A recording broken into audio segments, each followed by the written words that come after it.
What's going on, guys? ThePhotoshopBro here with another quick tutorial. So today the tutorial we're going to be looking at is a type tutorial. Very quick, but a very nice little effect that we're going to create. So first of all, let's open up a new document. We'll just go File, New, and I'll tell you what we'll do.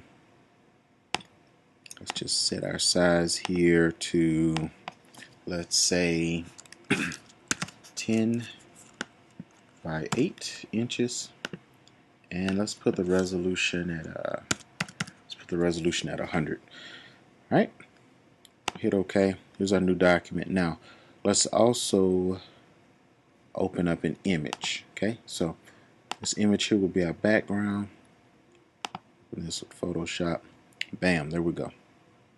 All right. As a matter of fact, I could have. Tell you what, we'll open that differently when the time is ready. Let's just do it like this. So here we go. So let's first of all get our type tool. So press T, or there's a type tool there, and let's see. Let's go all caps.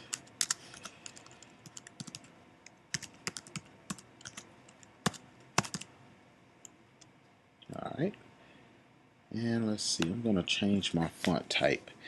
Let's go to an Arial black font, nice bold font, and of course we need something bigger.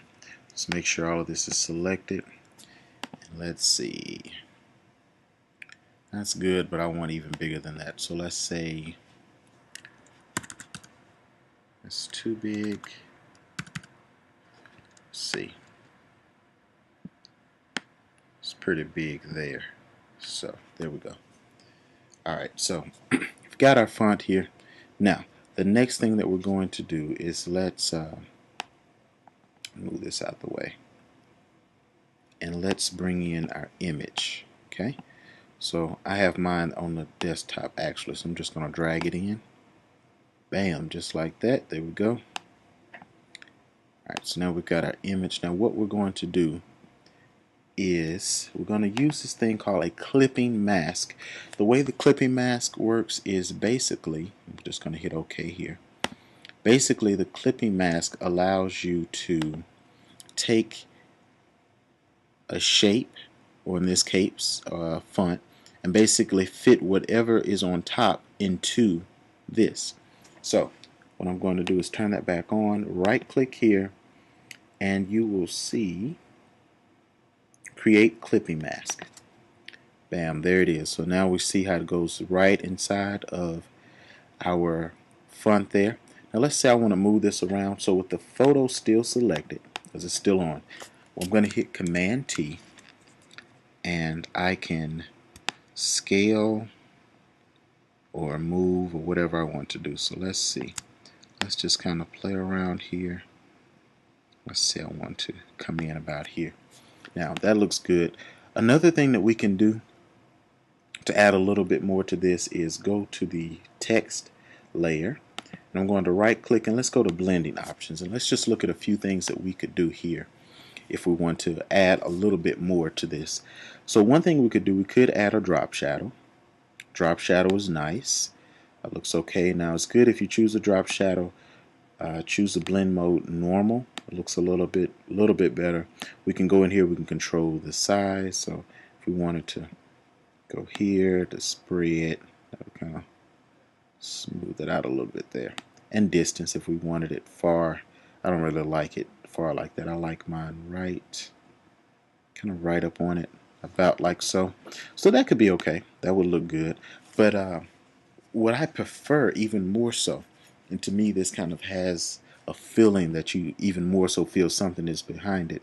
Let's take off the drop shadow, and let's go to inner shadow, and that kind of gives a shadow inside of it and gives it the feel that this is actually on top of the image. It kind of looks more like this is a white cover and this is covering maybe like a book or something like that. It almost looks like a stencil.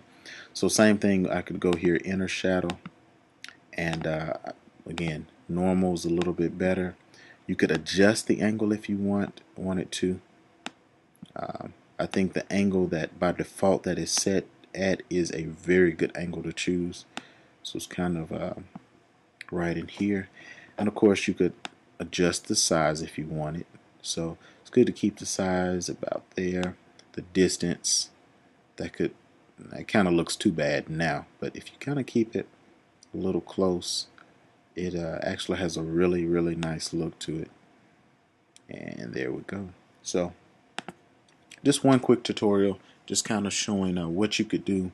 Nice little effect that you could do with text and a picture. So if you had something like a book or anything like that, or even maybe just a wallpaper or a background, or maybe this is something you wanted, or even another thing we could do is let's add a new layer on top of our background.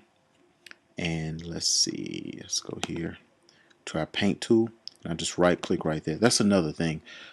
Tip inside a tip. If you notice there's an arrow over here on just about all of these tools, if you right click, there are actually other options there. So always keep that in mind. But I'm going to go right here where the gradient tool is and choose paint bucket. And it's already set by default to black. So on my layer here selected, I could choose it and turn that to black if I want it. Or let's say if maybe I wanted to use a, I don't know, maybe a blue. I could choose a blue, turn it to blue. White looks just so well. Another thing we could do, here's another tip inside this tutorial, is that inside of the color picker, there's also a feature where while this box is up, you could take your mouse and go over any area of the picture and it'll choose the similar color. So if I go right here to the orange, you notice how I turned orange. Or if I go over here to the yellowish, white yellowish color, well, actually it's white right there, so it went right to it, but yellow right in here, you see how it easily picks up that color no matter what. So if I said, okay, I want this shade of orange, hit OK, and then select it, boom, there we got that color orange. Again, it doesn't look so well to me. Just choosing the white is a very good option. Just has this nice, crisp, clean look to it. But just a quick tutorial.